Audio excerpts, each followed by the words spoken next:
ఇచ్చిన numbers Pythagoras త్రికాలు అవునా కాదా అన్నది ఎలా చెక్ చేయాలో ఈ వీడియోలో తెలుసుకుందాం.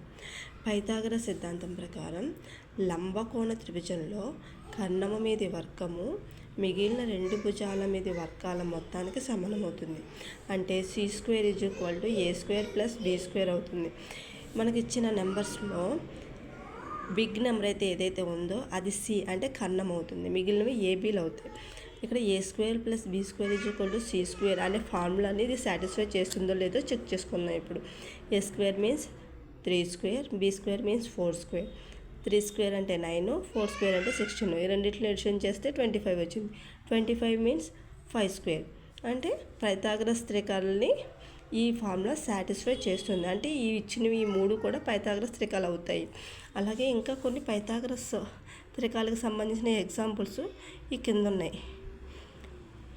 ఇవన్నీ మనకు మైండ్లో ఉంటే కనుక చాలా ప్రాబ్లమ్స్ని మనం ఈజీగా సాల్వ్ చేయొచ్చు. ఓకేనా?